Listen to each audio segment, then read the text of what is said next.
Howdy,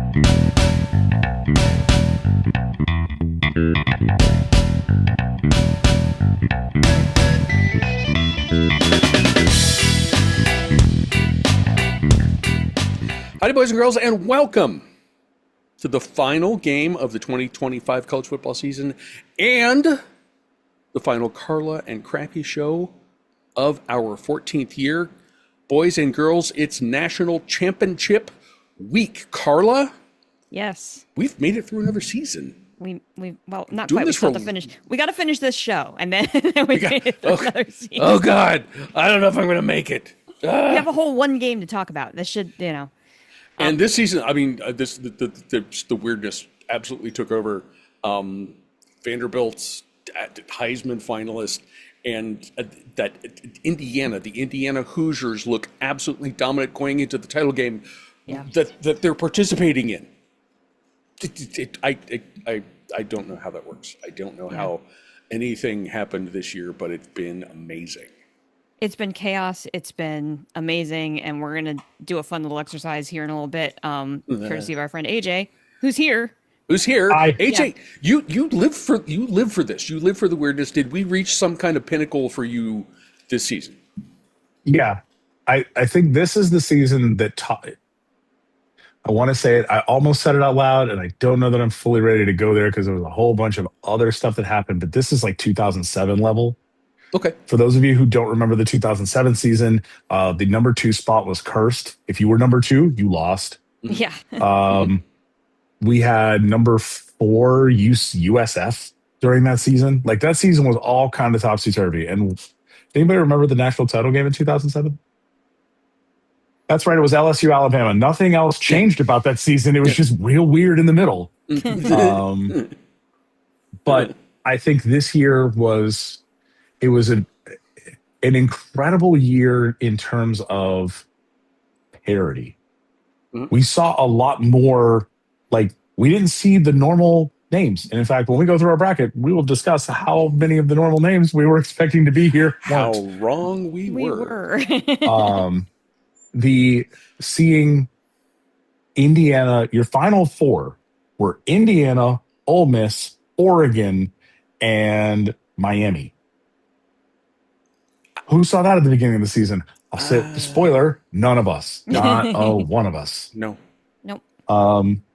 And I think this is the fallout of NIL and portal, not in the like negative, it's ruining the game, but this is the fallout of the great teams can't just stockpile talent. Mm-hmm.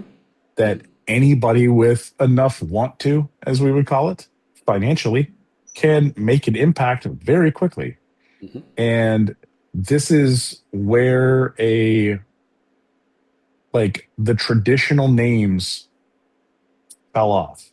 Will that happen again next year? Tune in to find out. But that is I think that's the biggest thing that I'm taking away from the season is we cannot just go back to the old, well, of course they'll win. Their insert name here. Yeah. Yeah. Yep. And that's been incredibly fun to watch this year.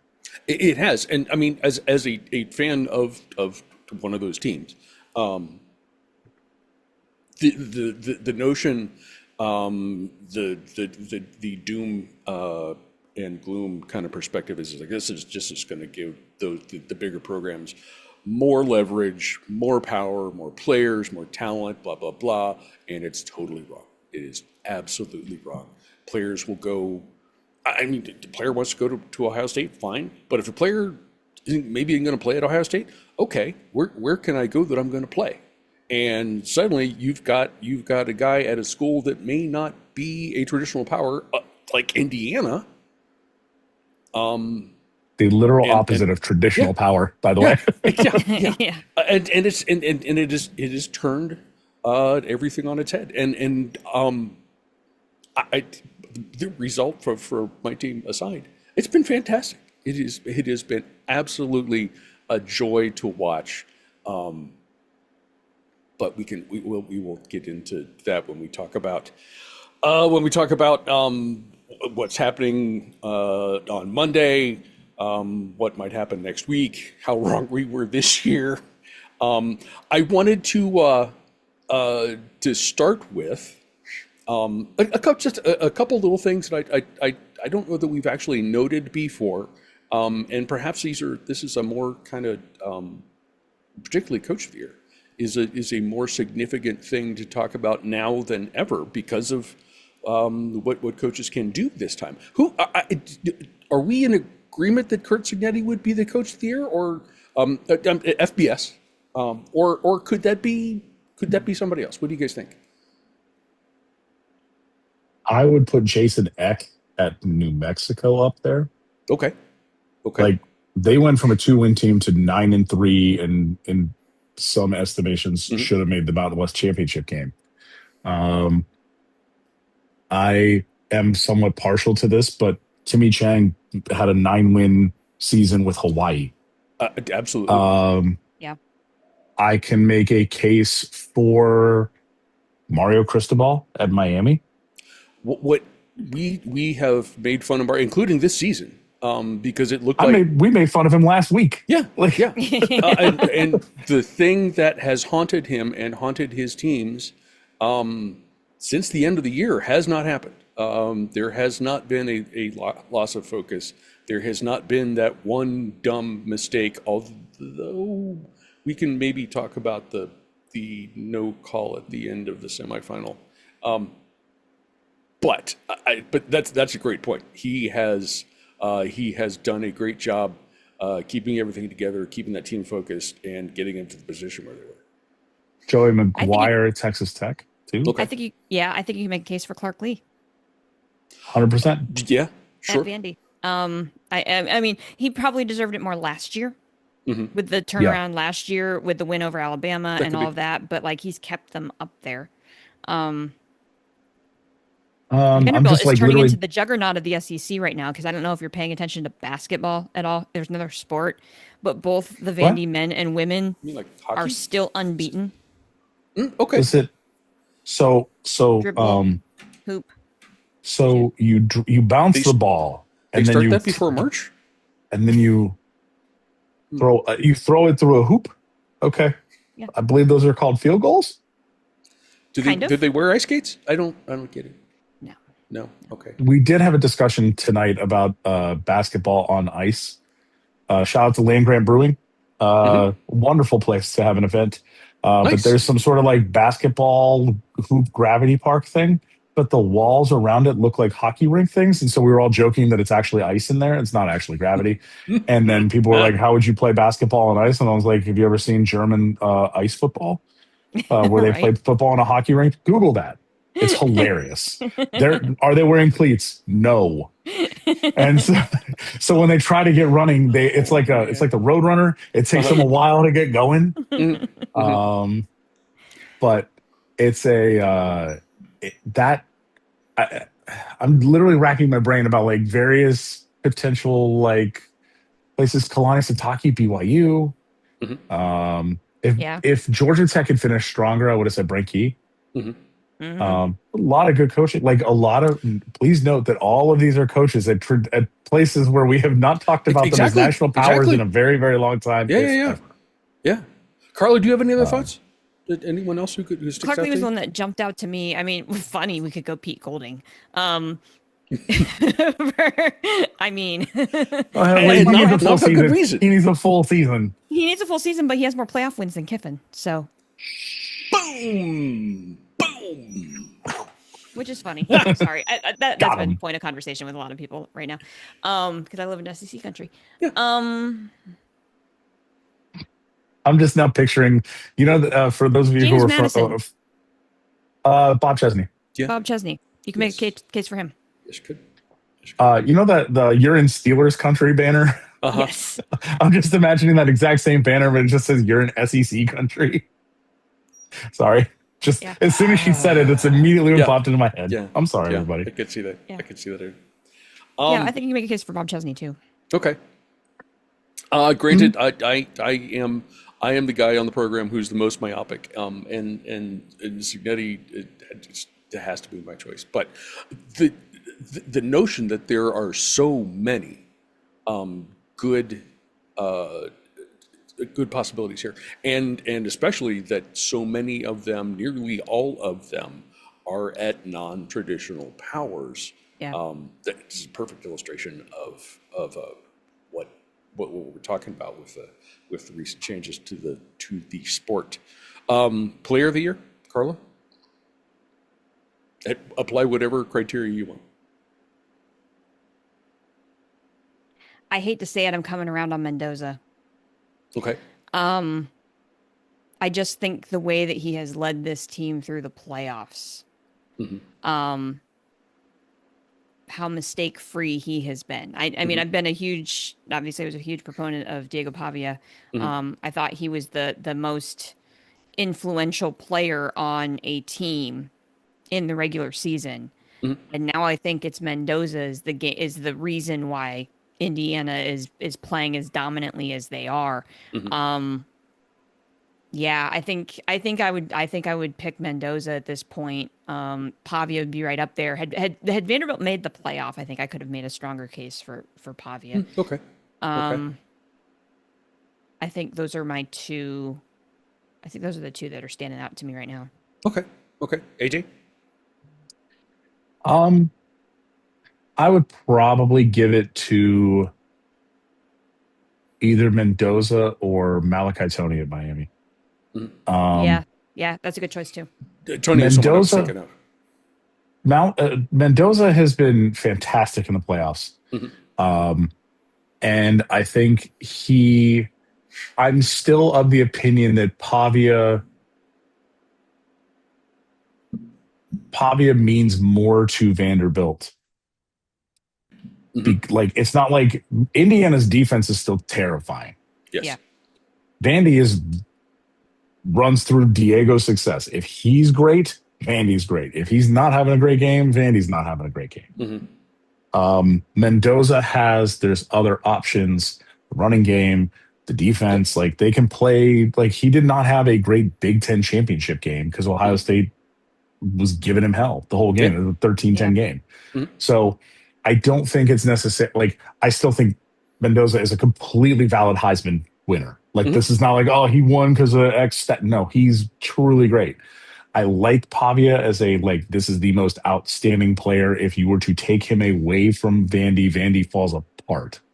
You take Mendoza away from Indiana, you get 2024 Indiana with Curtis Rourke. So I think there's a possibility there. Like you will also see potentially what happens with Josh Hoover. So Indiana gets Josh Hoover out of the transfer portal from TCU. He will likely be the next starter. I'm sure he will also be good. A reminder, Fernando Mendoza was a pretty good quarterback at Cal. Yes. He was, but also not like, I think he was like a step away during like the heat of the Calgoritham and that like hot start that they had. Yeah. He was great. Oh, hold on. Here's a fun storyline. I just remembered the lack of targeting call against Miami in that game day game. That was Miami went to Cal. Yes. And they lost because of a like real shaky no call on a targeting. And I want to say it was Mendoza who was running the ball when it happened. Oh. So that might be just throwing that out there. I don't know why that play just popped into my head there, but like that's the sort of thing. He's good. Yeah. I don't know that he is if he's standing on the shoulders of giants type of situation versus Diego, who is the giant for Vandy. That's all. That's how I've always positioned it. And that's I wonder. Malachi Tony isn't in the same kind of position for Miami, although in terms of their offense, he's pretty close. Yes, he is their best option, and as a true freshman, wow. His impact. A reminder that he was 17 when the season started. He is a child. And then there's, but what Pavia has done. I mean, the point is the same now. Is without him, Vandy does not do what Vandy did this year, and that's where I would lean. But there's no doubt that Mendoza has had a spectacular spectacular year and an even better postseason. So it's a fun discussion. And again, no Bamas, no Buckeyes, no Irish, no Wolverines. Jeremiah Love, you could put up in there too, maybe. Back in August, we sat down on this very program and made our pronouncements. These teams will play for the national championship. These teams are going to be the cream of the crop in 2025. So, AJ, are we ready to open do it. A time capsule? I don't think it's more like ripping off a Band-Aid. So we're going to start with mine. Okay. I actually got one of the playoff games right. Okay. I got Ole Miss, Georgia. Look at that. There it is. It was in the wrong round, but I got it. Yes. I got Oregon, and I got Texas Tech. I did have Texas Tech at 4, which is actually where they landed. So nailed that one. I got Ohio State at 2. Nailed that one. Or no, Ohio State was 3. 3. Yes. Yeah. Ohio State was 3. And then Clemson did not get that one. We did not get that one. Super did not get that one. Arizona State made it on mine. It didn't work out. Georgia Tech almost did. Notre Dame almost did. So I think I did okay. Boise State. They won the Mountain West because that's what Boise State does. But they did not make the playoff because Boise State got their butts kicked in literal week 0. Yes. It was week 1 when they got killed. It was the Thursday of week 1. But I had Georgia going all the way, and until Trinidad Chambliss pulled Trinidad Chambliss stuff, I thought I had a pretty good shot. But then it didn't work out. So my final 4, I had Penn State in there as well. That also did not work out. Texas as well. So I think once I got a bunch in, but I didn't get a ton right after that. Crappy, are you ready? This is AJ. It's really not bad. Yeah. Given everything that good. happened this year, that's not a bad effort. I think I did okay. Yeah. Okay. Actually, no. Carla is next, I believe. Yes. Okay. Carla. Yes. Had Penn State going all the way. Obviously, that did not happen. Did not happen. Had good feeling, good vibes for Florida. Didn't happen. Oregon did make it. Yes. You did get Oregon. You got Georgia. Yep. And you got Ohio State.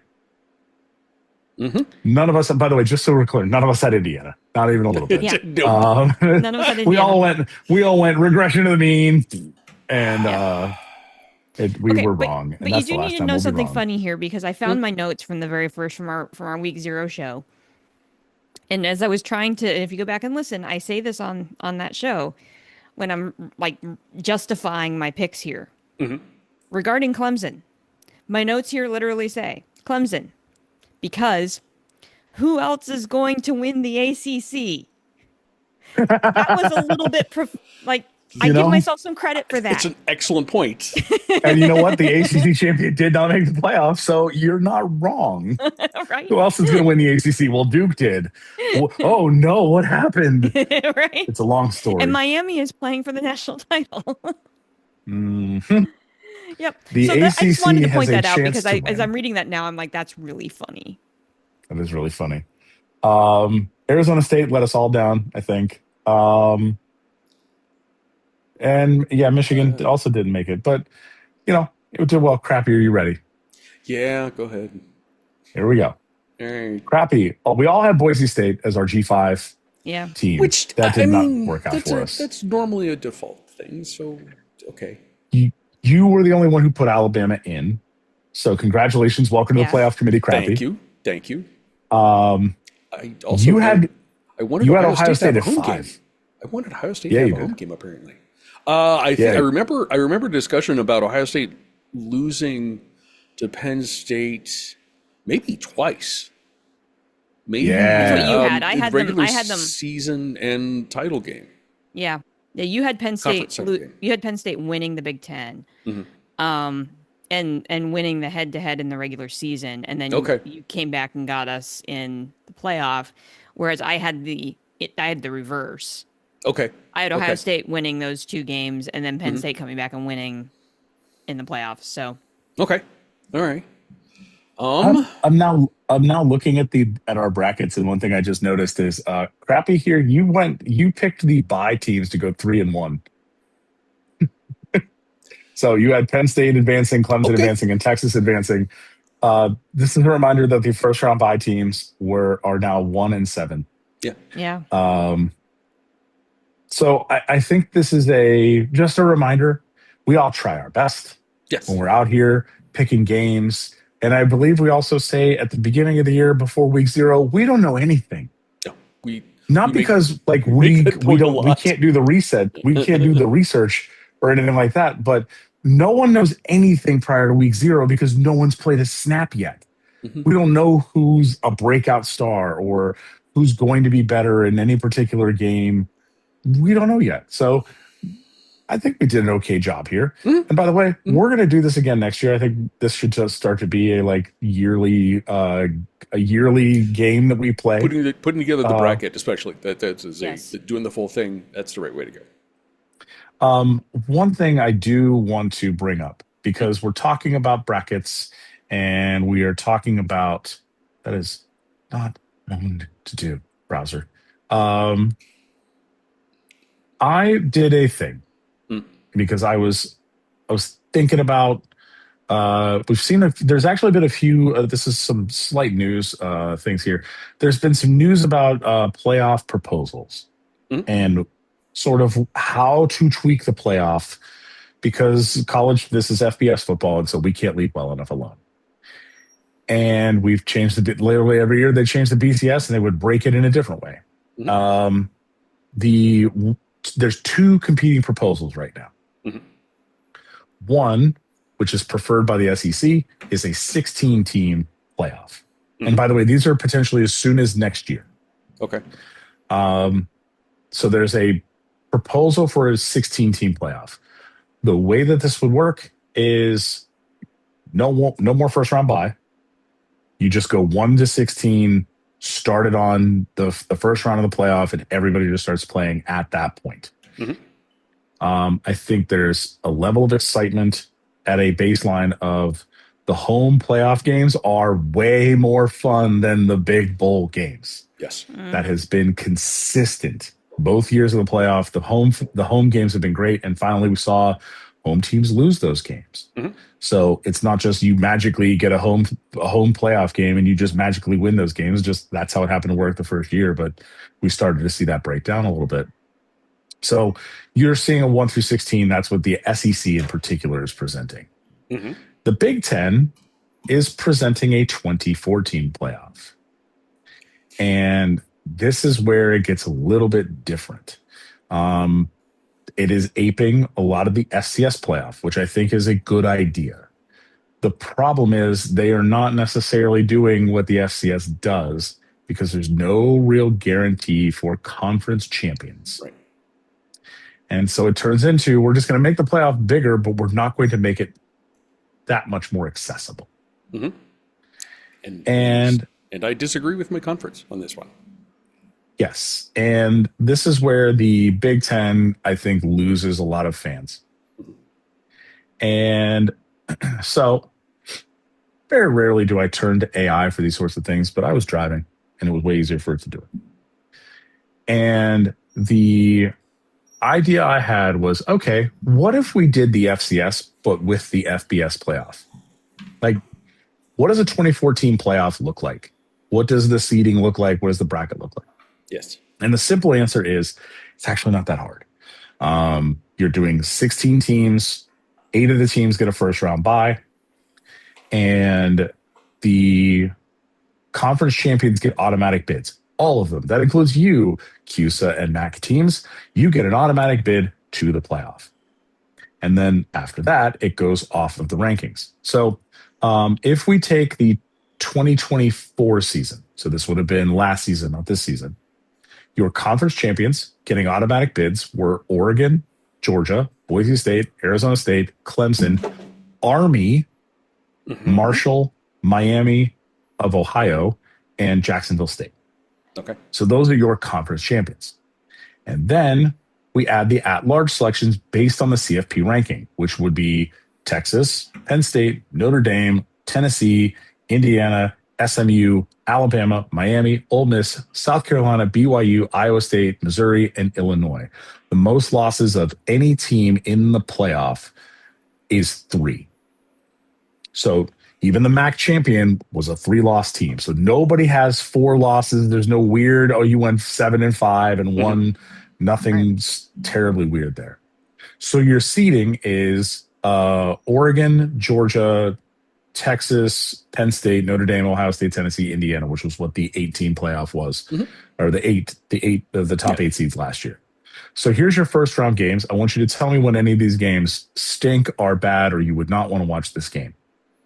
Game number 1, number 9 Boise State versus number 24 Jacksonville State. This is a reminder. This was the Rich Rod running the hell out of the ball. Yeah. Yes. Yeah, that was Jacksonville State. I was thinking, I was like, wait a minute, Jacksonville State lost that game. No, they didn't. I was thinking of a different one. Yeah. Game number 2, number 10 SMU versus number 23 Miami of Ohio. They basically took the conference champions, just put them at the bottom. Surprise. Right. But SMU would get a home game. Number 3, game number 3, number 11 Alabama hosting number 22 Marshall. Do you think Coach Huff leaves, or do you think he storms off after winning the Sun Belt if he's got a playoff game instead of a bowl game? Number 4, oh boy. Oh, sorry. I don't know why I missed this the first time I read this list. Number 12, Arizona State hosting number 21 Army. Cam Scatabo versus an option team. Ooh. Woo! Oh, because this is Scatabo, Arizona State. Right. This is last year, not this year. Number 5, number 13 Miami hosting number 20 Illinois. Burt goes to the beach. Imagine Brett Bielema trying to harass Mario Cristobal. Just tremendous work. Game 6, number 14 Ole Miss hosting number 19 Missouri. That's an SEC game. Sure. Yep. Number 15 South Carolina, Shane Beamer's Fighting Gamecocks hosting number 18 Iowa State. A lovely game. And the game that I would be moving things around on my schedule to watch, number 16 Clemson hosting number 17 BYU. Brigham Young wins that all day, every day. Correct. Yeah. Listen, you want to talk about some Jesus-fearing people? Bring the Mormons to town.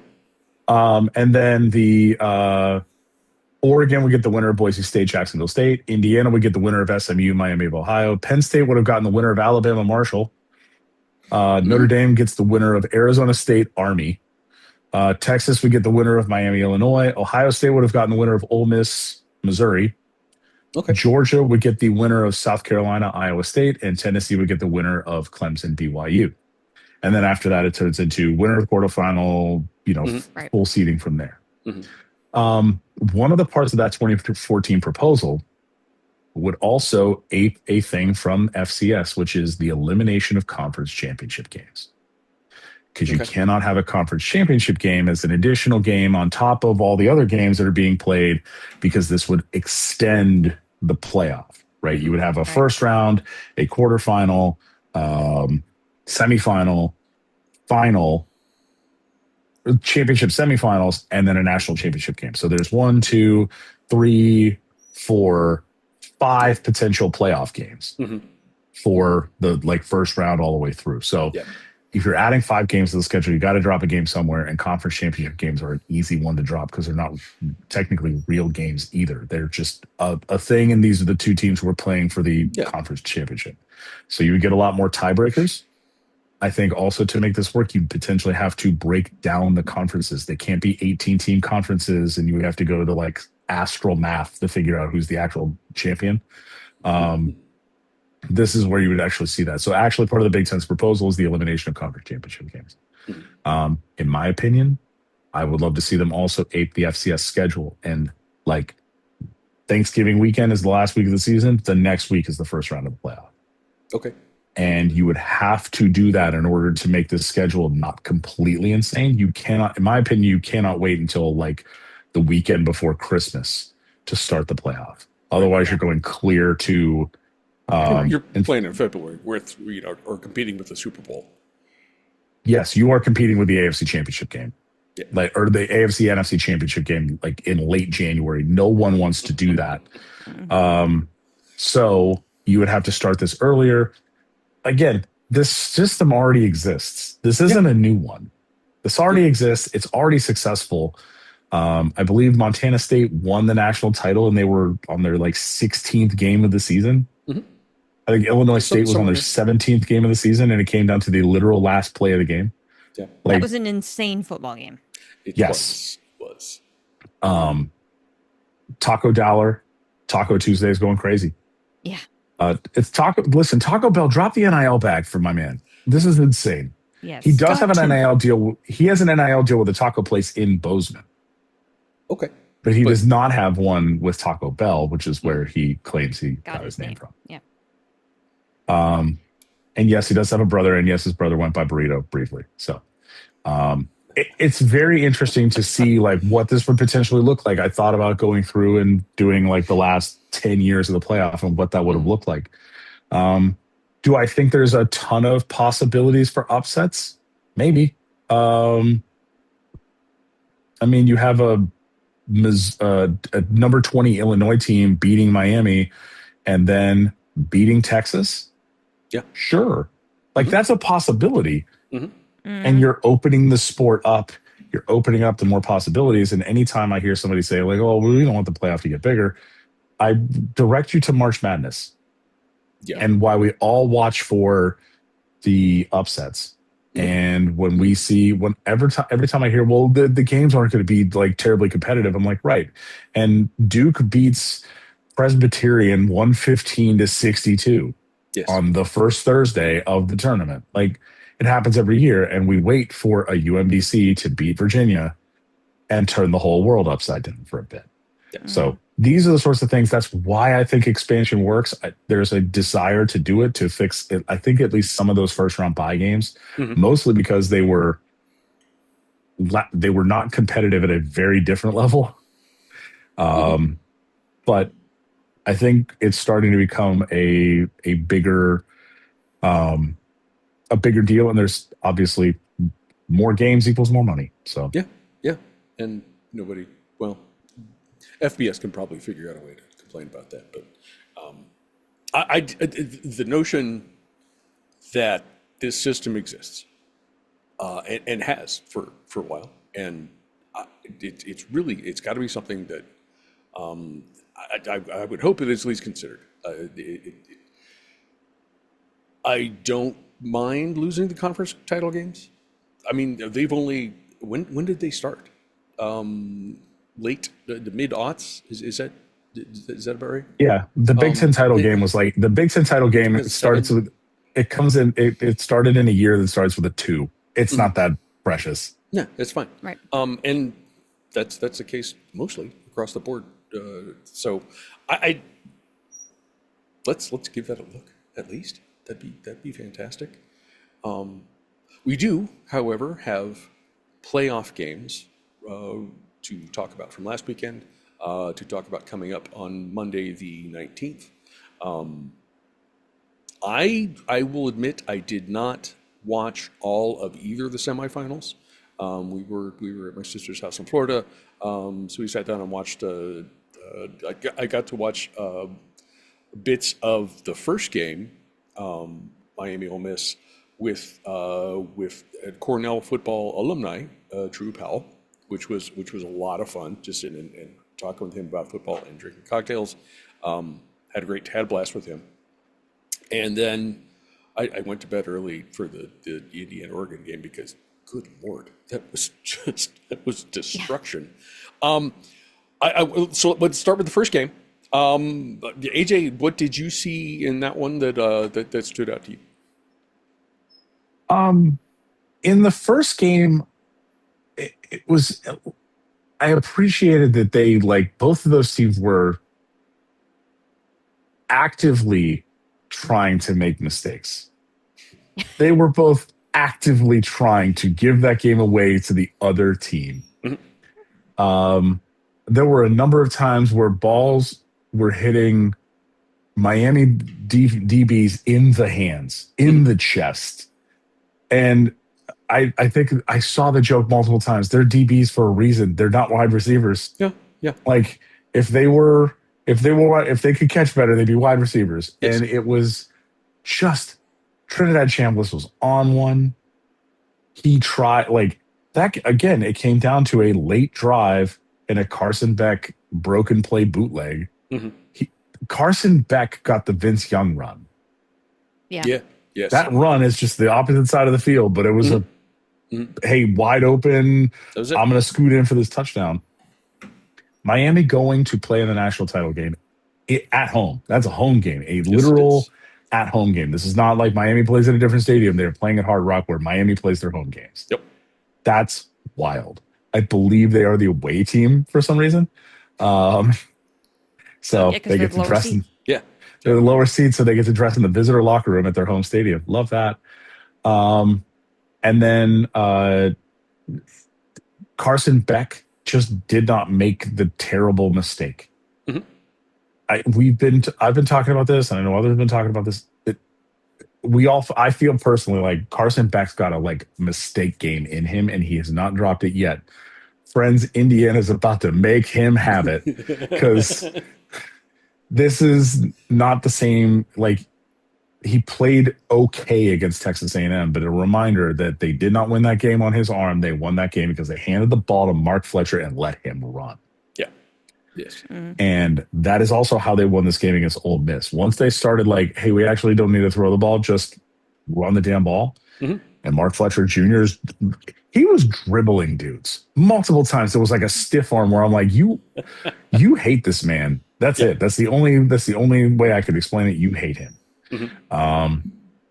So I can see Miami clearly won the game. There's some questionable calls late, but and I think Ole Miss should be incredibly proud of that season. They took it to a semifinal. It came down to a late drive. I think they just kind of ran out of gas. I think that's also what's Ohio State kind of proved that last year. And then Ryan Day, I think, took it to an extreme that he shouldn't have this year of just not putting the game, never going out of third gear. I don't need to try that hard. It's a long season. This is potentially I potentially have 4 more games after this. Let's not do all that. But because he never took it out of third gear, he never really developed a killer instinct. Ole Miss is the opposite. They were driving in 6th gear, white knuckle, 100 mile an hour down the road. We just gotta win the game the entire season. And I think they just kind of ran out of. I think they ran out of gas. It could be. And it was a very fun game to watch. Back and forth, the whole game, and Miami gets to go home. Okay, Carla, what'd you think? Yeah, I missed part of that game too, just because it was Thursday night. I was actually at choir practice when that game started, and so I was watching it on my phone. Keeping tabs on the score. I didn't actually have a live stream up, but I was keeping tabs on the score. So I got back in time to watch, and I listened to the beginning of the third quarter on the radio in the car, and then caught the end of the game. The interesting thing for me was that even in that final drive, you still kind of held on to that idea of Ole Miss can still win this game. Right. And dang it, they almost did. Yep. I know everybody wants to talk about the non-call on that last play. If you want the call, you got to throw that ball to the front of the end zone. To me, the ball was overthrown. You got to give your receiver a chance because I think that's really what made it so that it was a pretty easy no call. was because it would have taken a pretty acrobatic catch by the receiver to get a toe in because of how far that ball was going out of the back of the end zone. Like you've got to hit the front line to make a play like that work. Yeah. Chambliss was amped. Right? Like he was amped. He put 100%. He put too much adrenaline on that pass. And you take a little bit off of that ball, you might have gotten the call. But you didn't, and that's not why they lost the game. AJ, I like the way you put that about how both teams actively tried to lose the game. 10 penalties for Miami, 4 dropped interceptions. Like literally, like Chambliss tried to throw 4 picks, and they just couldn't hold on to them. So even though we're saying that like we haven't had the Cristobal time management problem in the playoff. Right. What we haven't seen out of any of these games is Miami playing a clean football game. And I think that's a storyline that I'm going to come back to when we talk about the national title game, because guess who's playing relatively mistake-free football right now, right? And I think that's going to be something that we're going to need to pay attention to, is that, yes, Miami is winning these games, but they're making a lot of mistakes. They're just figuring out a way to overcome them at the end of the game. And that's not an insignificant skill. No, right? It's not. Because it's in watching that, in watching the first half, and I saw the less exciting of the two halves for sure. But it's like, I would almost argue that's a good thing. This team puts itself in this position, and then figures it out. I naturally, as someone who attended the 2002 title game in person, I find the whole last play of the game hilarious. But Carla, you are exactly right. The no call works there because you can argue that the ball's not. It's essentially not catchable. Right. It could have happened, I suppose, but that would have been ridiculous. And what Miami has done is overcome its own mistakes. That could have been a blowout if they had converted those turnovers. But what they have done is played kind of typical Miami football to a disturbing level and overcome that. And then Carson Beck gets his moment there at the end to take the lead. Game number 2, my sister's house. We're all Big Ten folks. Not so much in. The older and youngest are both both went to school in Florida. Drew is at Cornell, but we're all Big Ten people. So yeah, we're gonna watch this game. And Carla, that was breathtaking. It was. I mean, Cignetti turned. AJ, can I steal your phrase? Cignetti turned Dan Lanning into paste. I mean, they were ready. And what's funny about it is that it was even almost a setup from the beginning. Like, did you watch the media day presser that they did? And they asked both coaches what the 2 keys to the game were, and Lanning gave like a traditional answer, and Cignetti sounded like a robot, saying like, I did not see this, then you got to do this, and then you got to do this, and you got to do this, and you got like, and it was just and Lanning's just looking at him like, what is happening? Somebody did not go to coach speak school. Yeah, and wouldn't you know, Cignetti and the Hoosiers did exactly all of those things. Yeah.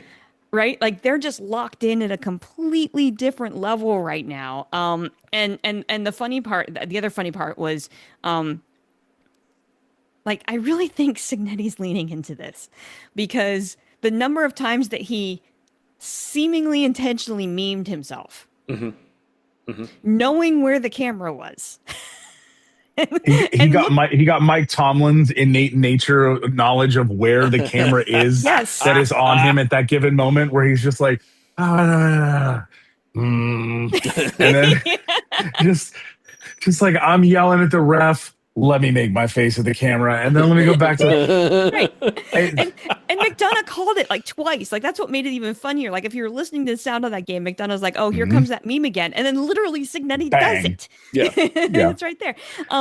They're having. Sig would never admit this. They're having too much fun. They're the way that they are scheming their opponents. With a discipline that we haven't seen out of a football team in a very, very long time. This is total cat and mouse. It's total cat and mouse. This is, and the cat is on the prowl, and they don't let loose until it's the end of the game. Like, it's just like, that's totally what this is. It's 100% what this is, and I love every second of it. This Indiana Hoosiers team is scary good. Yes. Scary good. And the way that they just absolutely annihilated Oregon is all you need to know about the season. Yeah. That's a real sentence that I just said, friends. I mean, this is, I just want to put this out there. Yeah. For those of you who are watching this and having glee and enjoying yourself, I just want you to know, this is what being an Alabama fan was like in like 2017. Absolutely. Like, when you're just watching your team just absolutely terminate people, not beat them, terminate them. And it's that level of like robotic understanding of the game. And you're right. It's cat and mouse, but you're watching them just go like, all right, how do I beat this one in this way? Yes. And like, he's choosing the way in which you defeat them. And getting a pick six on the first play of the game popped any momentum or hype that they would have had for themselves. Just absolutely popped it. And just, you could watch Dan Lanning. At one point, he just started smiling like, I got nothing. Damn. This is like, it's almost like he turned into a fan in the stands and going like, damn, this football team's kicking the crap out of them. That's crazy. You're the coach, Dan. You're the coach of the team that's getting killed. What are you doing? But like, I think Signetti is also just like, at least for right now, they have figured out NIL in the portal at a level that no one else has, and basically deciding like, yeah, it's cool that you can go get all your 5 stars, whatever. I want to get some of them, but I want guys who can win. Fernando Mendoza. I want Elijah Surratt, who I brought over from JMU. I want transfer linebackers. I want transfer corners. I'm going to go build teams to win, and I need people who have miles and wins on them and not a great highlight tape. And that's a point that I think it was McDonough, maybe it was in the pregame show. He values production over potential. And that phrase says a lot. A 3-star with experience who has stood out, 3-star linebacker. He's made the interceptions. He blitzes well. He understands the schemes. And he has experience doing that stuff. That is the player that Signetti wants. And damn, it's worked for him. And that then translates into when things don't quite go right, that they handle those things well. And Carla, you mentioned, Miami made a ton of mistakes, but they're good at recovering from them. A reminder of what we said prior to the Rose Bowl. Alabama makes a bunch of mistakes or they take advantage of mistakes. Indiana doesn't do that. And I see Indiana not missing on the mistakes that Miami will make. We're not necessarily to that point of calling that game just yet. Not yet. But watching Indiana beat Oregon in that fashion. I also want to point out something that I found fascinating, because this is not what a lot of other teams would do. Sig never pulled his starters. Not a bit. Fernando Mendoza, not his younger brother, Fernando Mendoza took every single snap. They are up by 40 or whatever. Yeah. And Mendoza's still taking snaps. And the announcers were like, I would not be doing this. Not at all. I would not be doing this. I would not be risking my quarterback getting hurt in garbage time, super duper garbage time. We're talking like post-holiday garbage time. Just because you don't want to pull your starters. And I think some of it is that's not how he operates. Right. He can, like, I think he pulled Fernando in the Rose Bowl. And his younger brother got a couple drives. But like at that point, it was like, no, he's just staying in. They're just going to go win. And also Fernando Mendoza has one form of social media, and it is LinkedIn. And if you listen to him talk, I don't know how many of you are in the business field. I am in the business field where I have to look at LinkedIn on a far more frequent basis than I want to. That man is the greatest poster on LinkedIn. I don't care who your favorite B2B salesperson parody is. That man is going places. And if he doesn't go pro in football, he's going to be the greatest inspirational speaker on the circuit, bar none. Nice. That man, he used synergy in a post-game interview. Some of us are built different. Okay?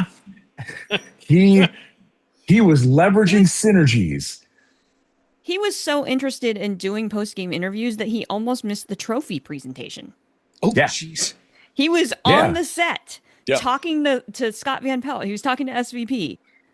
And they had to yell for him to come up to accept the trophy. Hey, dummy. I gotta go, guys. Sorry. Go get your trophy.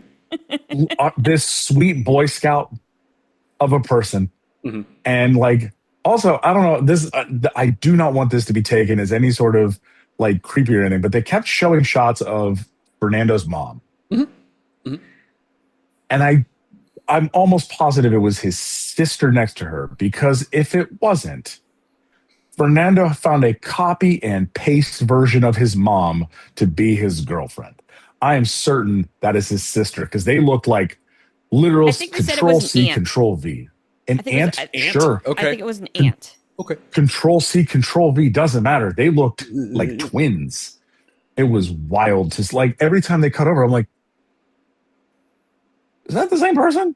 Is that back and forth? That whole story is fantastic. And also, a reminder, he's from Miami. He grew up down the street from the campus. Yep. So we have like a double homecoming here. It's like storyline wise, I think this is great. And again, as we saw in our brackets, we did not have Indiana Miami as our national championship game. Did not have this comment. I don't have any game analysis. The fun thing was we were in Southwest Florida. As you do, you wear your team gear when you're traveling a little bit. In the airports around where my sister lives, IU folks everywhere.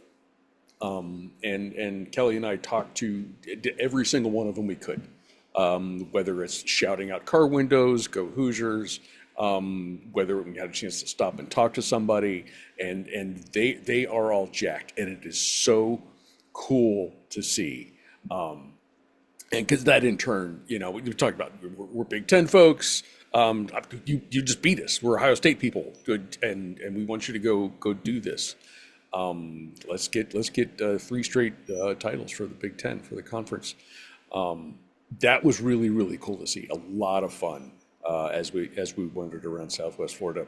And as far as the game goes, I was watching with Kelly, my wife, and Chris, my brother-in-law. They both packed it up towards the end of the second quarter. I was getting stuff ready, because just putting stuff away and putzing around. It's like, well, I'll watch one more drive. I'll watch the first drive of the second half, which was an Indiana score, because of course. And I'm like, yeah, we're done here. Okay, we'll see this. We'll see this in the title game. And here is the title game. Miami Hurricanes, the number 10 seed, playing in their home building, but being hosted by the Indiana Hoosiers, number 1 seed. This is 7:30 p.m. on ESPN. The Hoosiers are favored at this point by 8.5. The over-under, the AJ Fun Index, is 47.5.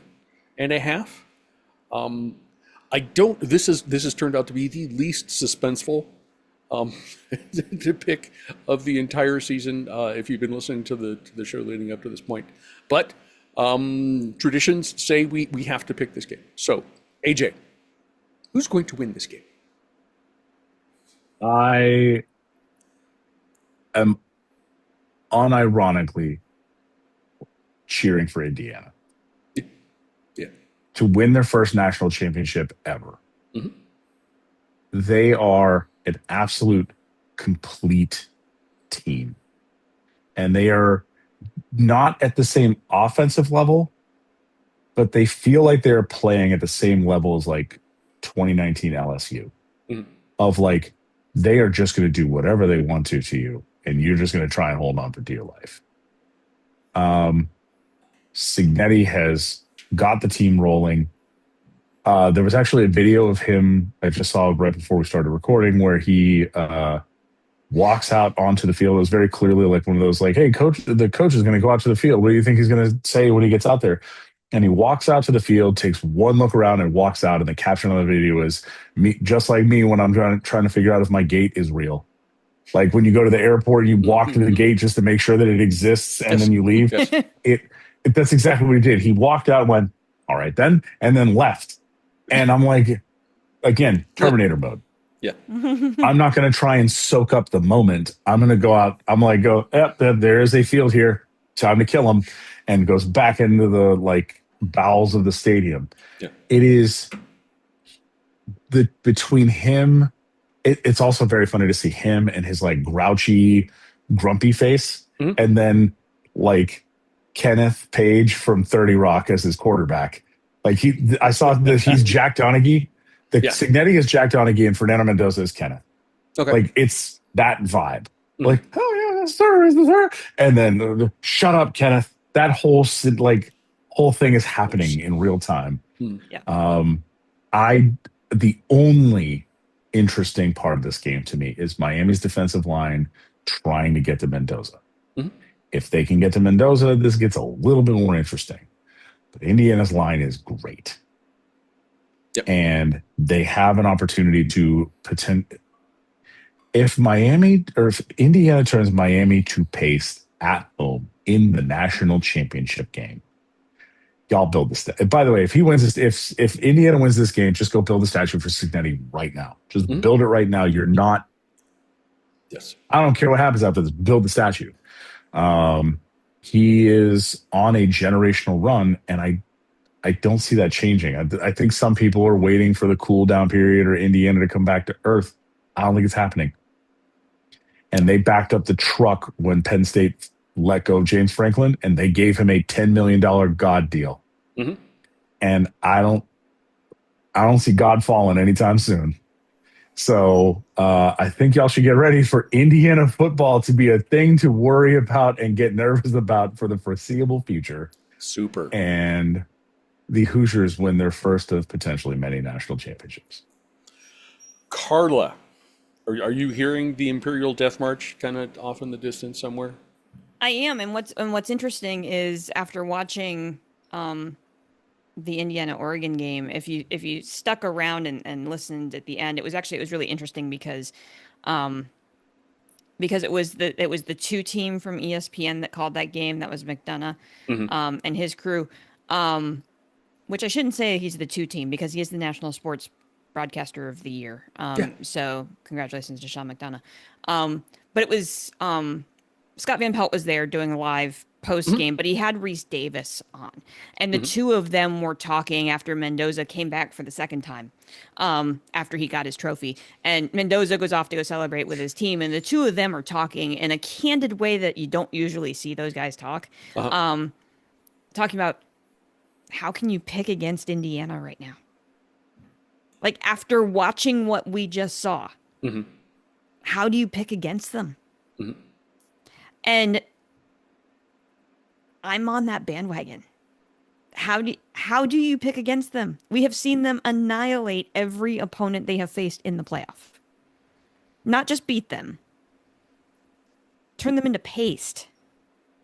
And we're talking about Alabama and Oregon, two of your perennial postseason players. Yep. Signetti ain't scared of playing Miami in their home stadium. Not one iota. And as you mentioned, this is a homecoming for Mendoza. He said this in that post-game interview that like he can walk to Hard Rock from his house, from the house where he grew up. I thought it was walk to campus from his house. Maybe that's if it's the stadium, it's even funnier. Like, hold on, I got to go to work. But I think it's walk to campus. Is it campus? Yeah. Okay, but either it was the campus or the stadium. I might be misremembering. It feels like it was an eternity ago, and it was less than a week. What are we doing? But Indiana's going to win the national title.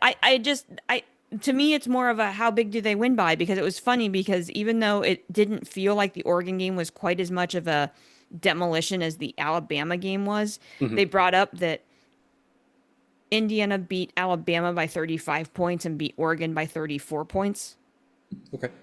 Because they were joking about that in the postgame about how they got 1 point closer. I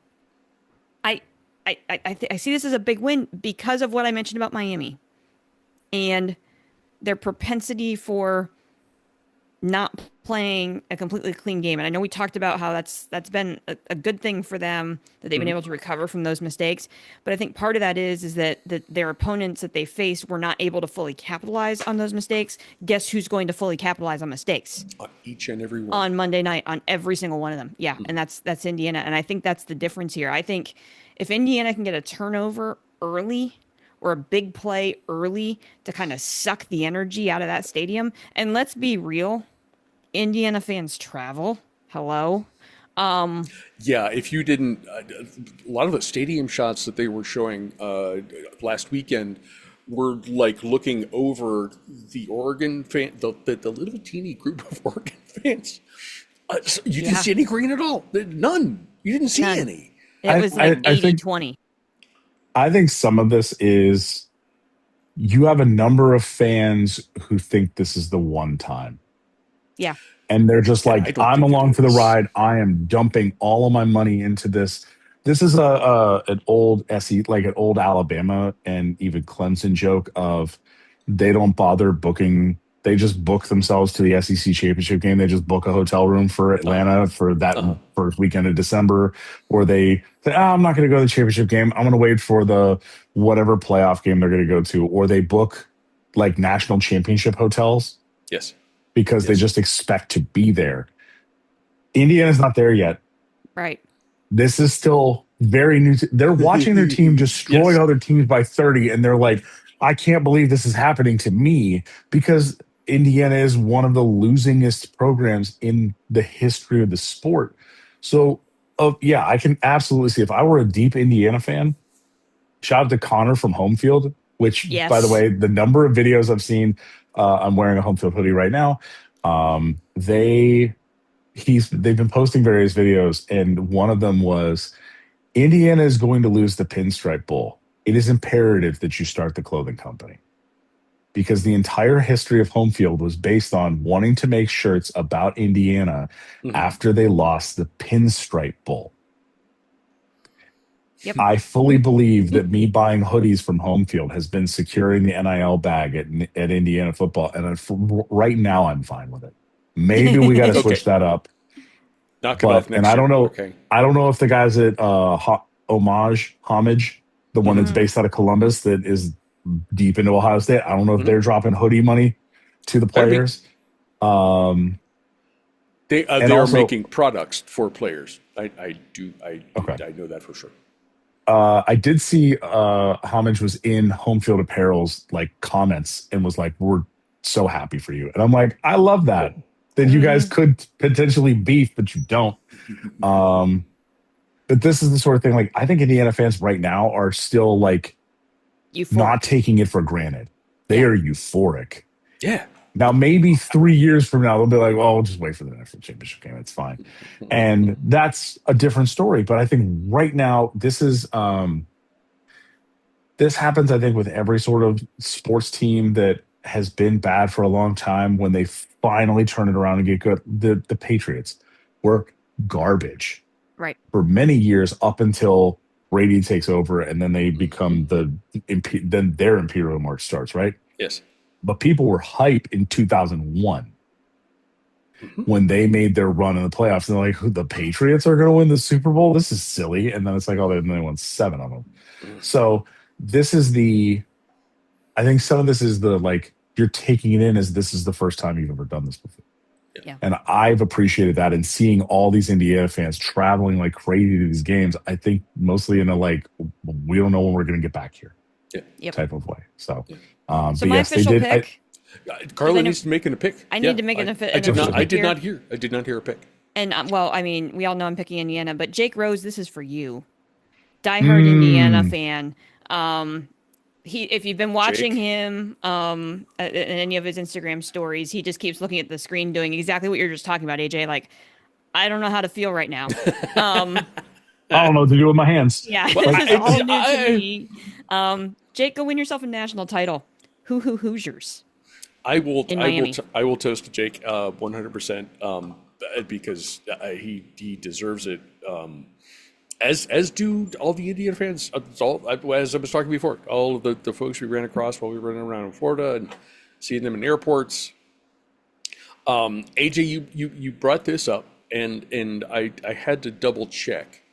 And this is a remarkable thing. Just this year, Indiana lost the title of losing his team in FBS history or Division I history to Northwestern.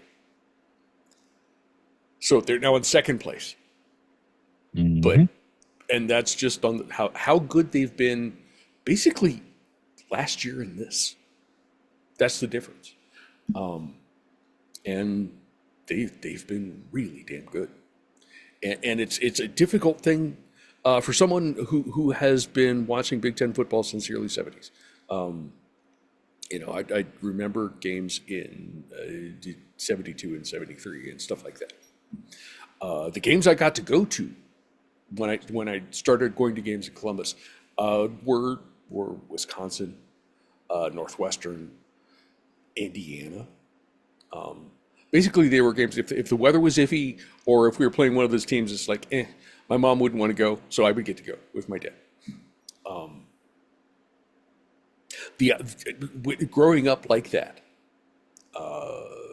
and obviously with a few glaring exceptions, that's been a constant. So this turnaround is unfathomable. I still can't figure out.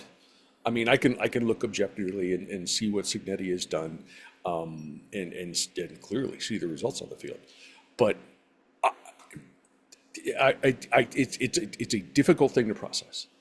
I mean, I'm talking about 50 years of history that I remember. I was annoyed, obviously, after the Big Ten title game, but oddly not upset. Partly because still in the playoff, but at this point I want nothing more than Indiana win this football game. Some of that is Big Ten stuff, and for the Big Ten to win 3 straight titles, I would love to listen to what Feinbaum has to say the following morning, but I'm not sure that any game analysis is even necessary here. Miami is very, very good. They've got there are units on that team that are as good as anybody in football. Indiana has that across the board. I mean, every unit there aren't weaknesses. If you're not going to pay attention to their running offense, that's what they're going to do. Mendoza can nickel and dime you. He can throw the ball downfield and with scary accuracy. Their offensive, or their front seven was the unit that exposed Ohio State's offensive line. And I mean, clear as day. They are. This is one of the best teams. This is one of the best seasons I have ever seen. Anyway, Miami's very good. They're still a bit inconsistent. They still make mistakes, and this time they're playing a team that is not going to let them get away with it. And if they're not careful, they're going to get steamrolled, like Alabama did, like Oregon did. God, remember the Illinois game? Back when we thought that Illinois was something, and yep. that game started a lot like last weekend's game did. It's like, whoa. Indiana wins this game, gets its first national title. I am happy. I am going to be thrilled for all my Indiana friends. I'm thrilled for the Big Ten. I'm gonna be happy for Indiana folks. I don't know. That's not going to be the case next season. I would have to look at the schedule. See, I don't think Ohio State plays Indiana in the regular season, and this is going to be a worry. I used to joke about Indiana being annoying. It has nothing on what's coming. But yeah. I regret to inform you Ohio State is at Indiana next year. Just throwing that out there. Also, you get at Iowa. Ooh. Yes, I knew that. Neat. That's gonna be fun. You do get Oregon at home, so there's that. There's that. Texas as well. And see, I was just gonna say, so can we please make sure that somebody has Signetti a beer at the end of the game? That'd be cool. That was hilarious. He's like, I might crack a beer. By the way, he's an Iron City man, 100%. There's no question in my mind. You're exactly right. Hold on. Yes. Is he a Rolling Rock guy? Well, no. No, he went to Iron City after Rolling Rock moved their brewing to New Jersey, and he was mad about it because it changed. That could be. I could see that. 100%. He is an Iron City man all the way through. I could see that. Guys, Indiana wins title. That I am so sure about that pick. I think as we all are. Go Hoosiers. Jake, enjoy yourself, bud. Because I think you're going to have a good night. Boys and girls, you can hear the Carla and Crappy Show on Apple Podcasts, Spotify, Google, and a variety of other podcasting hosts. You can watch us on YouTube and on the show's Facebook page. You can read us on our Substack. If you like us, please subscribe, rate, and review. If you don't, mind your own damn business. Be sure to come back, Carla, next year. Yeah. To see exactly how wrong we're gonna be. Yeah, it's gonna happen if we get there. AJ, any final thoughts from you? No, go Bows. Sweet. Carla, any thoughts from you? Well, I was having a conversation with somebody today, and I know we mentioned very briefly in passing the FCS title game that happened here in Nashville and how it was one of the most bananas college football games that I think any of us have ever seen. First of all, I need to we never did the bracket update. So the brief bracket update is we came in second, friends. That's right. We were one of two brackets that had Montana State in the title game. Nobody had the national champion. And so thank you to AJ for getting us there. So we finished second, so not a bad showing for our first time. But excellent. I also made the statement today of the who's who of sports media that was at the FCS title game was pretty remarkable. And I am already putting it on my agenda right now in January of 2026 that I am going to figure out a way to network myself into the FCS title game next year because it is again in Nashville. And so I don't care who's playing in it. I'm starting now. I have a couple of networking calls set up over the next couple of weeks. I am going to try to figure out a way to get myself into First Bank Stadium to go see that football game next year for season 15. You do what you do for the pod. Yeah, I'm all in for season 15. Okay. If you're in, I'm in. That sounds. I do wonder. I do wonder if the FCS championship game will go back to Frisco. I don't know if they have a standing contract. The only reason the game is in Nashville for this year and next year is they're doing a bunch of renovations to that stadium in Frisco, and it's going to expand out, I think, to 22,000 stadium or 22,000 seats. The FCS championship game had 24,000 people at it. So I would imagine that you might need to add a couple rows on the top and get yourself some extra seats. Put another deck up there. It'll be good. But I think having it in Nashville, from what I heard, the fan base has got to have a lot more fun because there's more stuff to do in Nashville. I don't know what than Frisco, Texas? Really? It seems weird that would be the case. Okay. But I think there's I wonder if this is some of this is also a bidding process of hi, your fans came to the games, had a wonderful time.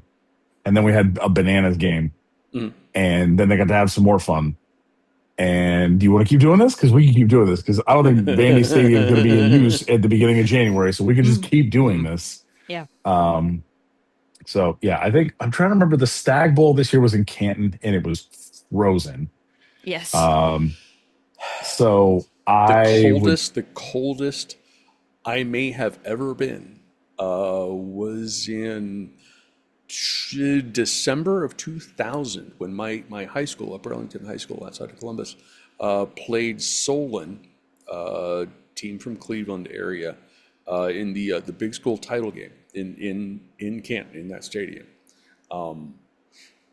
The Gold Bears won. Happy about that. Felt like I almost lost several digits,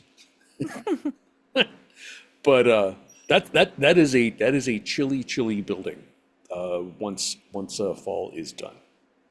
I'm waiting to see if they if the D3 championship moves somewhere else. But also a reminder that if you look at a map of D3 schools, it's a whole lot of Northeast, a whole lot of North, it is, and a lot of D3 in the South, and that's okay. And so, having those fans be able to effectively drive to some games, like a lot of D3 schools in Ohio and Pennsylvania, so it helps that you can play that game in Canton. But FCS playing in Nashville, I think is a genius idea. And this is also where I continue my pitch that the Rose Bowl should host the national title every year. It doesn't have to be the Rose Bowl itself. It's just the game being played at the Rose Bowl, and that is where it should be hosted every year. Okay. I'm good with it. My final thoughts, Carla, if you're up for 15, I'm up for 15. AJ, I'll be back probably. I mean, I'm not sure how you did this, but you just started showing up on the show, and somehow you've become indispensable. So, I'm just here to make content. You'd be welcome if there's a season 15. Okay. We should throw a party or something. We should. Carla, what can I say? We just started doing this occasionally, and then it turned into a thing. And if we did it next year, it's going to be the 15th season we've done this, which is insane to think about. But thank you. I'm still having fun. I see no reason why we should stop. So maybe one day we'll get good at this. Never. Let's not go that far. Good night, everybody. We just managed to talk about one football game for like 90 minutes. It's fine. We talked about other football games too. We covered the ones that happened. There were other football games involved. Boys and girls, there were three of them, in fact. Boys and girls, And we also appreciate you guys, our tens of listeners, tens and tens of people who pay attention to this every year, every week. It is very cool to know that you're still with us, and that you do all the things, that you read us, you listen to us, you watch us, and for some reason tolerate us through the entire college football season. We would hope you would come back for season 15 as well. You are as welcome as any of the three of us. Geez, guys, enjoy the title game. Get some rest in the off season. Watch some college hockey because it's fun stuff. I think at some point we'll see you back here soon, sometime, right? Cheers, everybody. Sounds like a plan. Thank you. Enjoy the game, and we will see you again soon. When you mentioned earlier, do you hear the Imperial Death March? Yeah. And my brain went to Hoosiers. And I didn't do it because you started talking, and I was like, I don't want to do that right over him. That feels mean. I'm leaving that on. Thanks. See you guys.